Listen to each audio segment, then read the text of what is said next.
जहाज उड़ने के लिए तैयार था। उसे किसी कॉन्फ्रेंस में पहुंचना था, खास उसी के लिए आयोजित की जा रही थी वो कॉन्फ्रेंस। वो अपनी सीट पर बैठा और जहाज उड़ गया।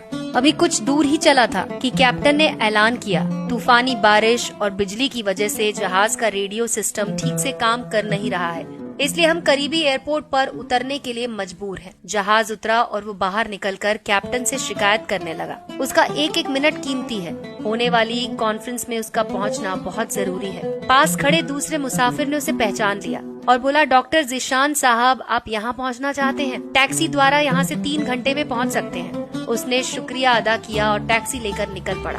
लेकिन ये क्या, आंधी, तूफान, बिजली, बारिश ने उसका चलना मुश्किल कर दिया। फिर भी वो चलता रहा। अचानक ड्राइवर को एहसास हुआ कि वो रास्ता भटक चुका है। नाउमीदी के उतार चढ़ाव के बीच उसे एक छोटा सा घर दिखाई दिया। इस तूफान में वही गनीमत समझिए कि गाड़ी से नीचे उतरा और दरवाजा खटखटाया। अंदर से आवाज आई, जो कोई भी है अंदर आ जाए। दरवाजा खुला है। अंदर एक बुढ़िया नमाज पढ़ रही थी। उसने कहा, माँ जी, अगर इजाजत हो तो आपका फोन इस्तेमाल कर लूं। बुढ़िया मुस्कुराई और बोली, बेटा कौन सा फोन? यहाँ ना बिजली है ना फोन, लेकिन तुम बैठो, सामने चाय रखी है, प्याली में डालकर पी लो, थकान दूर हो जाएगी और खाने के लिए कुछ मिल जाएगा, खा लो, ताकि आगे का सफर कुछ आराम से कटे। डॉक्टर ने शुक्रिया अदा किया और चाय पीने लगा। बुढ़िया नमाज और दुआ में मशगूल थी। एक बच्चा कंबल में लपेटा पड़ा था, जिसे बुढ़िया थोड़ी देर में हिला देती थी। बुढ़िया जब फारिग हुई तो उसने कहा, माँ जी, आपके इखलाक और एहसान ने मुझ पर जादू कर दिया। आप मेरे लिए भी दुआ कीजिए। मुझे उम्मीद है कि आपकी दुआएं जरूर कबूल होंगी। बुढ़िया ने कहा, नहीं बेटा, ऐसी कोई बात नहीं।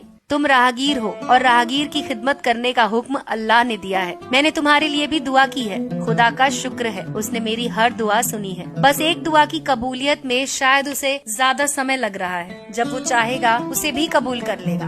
तब डॉक्टर ने पूछा, कौन सी दुआ? बुढ़िया ने बताया, ये जो बच्चा तुम्हारे सामने अधमरा पड़ा है, मेरा पोता है। न इसकी माँ जिंदा है न बाप। इस बुढ़ापे में इसकी जिम्मेदारी मुझ पर है। डॉक्टर कहते हैं इसे खतरनाक मर्ज है, जिसका वो इलाज नहीं कर सकते। कहते हैं एक ही नामवर डॉक्टर है, उनका नाम है जिशान। वो इसका ऑपरेशन कर सकते हैं। लेकिन मैं बुढ़िया कहाँ उस तक पहुँच सकती हूँ? जाऊँ भी तो पता नहीं वो देखने पर राजी हो या नहीं। अल्लाह से दुआ है कि मेरी मुश्किल आसान कर दे। डॉक्टर की आंखों से आंसुओं का सैलाब बहने लगा। वो भर्राई हुई आवाज में बोला, खुदा की कसम, आपकी दुआ ने हवाई जहाज को नीचे उतार दिया, आसमान पर बिजलियां कौंधवा दी, मुझे रास्ता भुलवा दिया ताकि मैं यहाँ तक आ जाऊँ। खुदा की कसम, मुझे यकीन ही नहीं हो रहा कि खुदा एक दुआ कबूल करके अपने बंदे के लिए इस तरह आसानी मुहैया करा सकता है। वो मुसब्बुल असबाब है। अल्लाह के बंदों, उसे लौ लगाकर तो देखो।